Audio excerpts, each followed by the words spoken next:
Have you experienced climate change, and what do you think about it, and what do you think the causes are? Well, I do believe I've experienced climate change.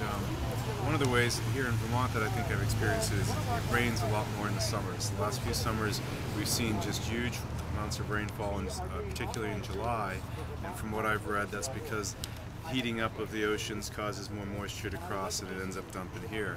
So we just get our summers have turned really wet. And I guess I haven't experienced what people expect to experience, which is it's a lot colder, or it's a lot hotter, but I do experience that you can't depend on the weather to be what it used to be. It's all these shifts and these big giant storms and things down like the hurricanes and things like that. So things have become more unpredictable. And it's actually, I've had to do a lot of repairs on my house that have been weather oriented on a house that's actually stood there for a couple hundred years without any kind of impact from weather. And now things are starting to happen because of the severity of the weather. So I think that's the way I've experienced it. And I think what causes it is, dependence on fossil fuels, pretty clearly. Have you done anything that may have affected the climate change positively or negatively? And what types of things could you do to help, do you think?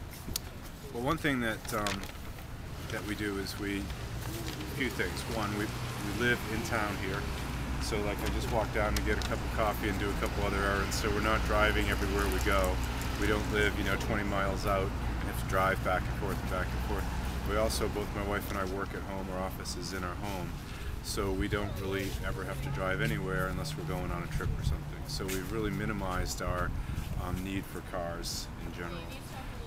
Also, I took my hot water system this year and I removed it from our oil system, and it's a flash system, so the only time we're heating the water is when you actually turn the hot water on and ask for it to send you hot water.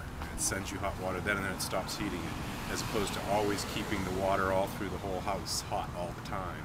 We only get hot water when we use it. And then we also took our heat and put it on pellet burners, which so that we're not dependent on oil anymore for most of our heat. We still have a little bit for backup, but we don't use it for the majority of our heating.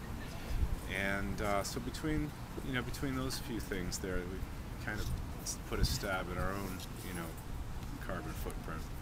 Cool. Yeah. Thank you. That helped. Yeah. That was great. Yes. Thank you. Good. Thank you. Take care. Have fun, guys.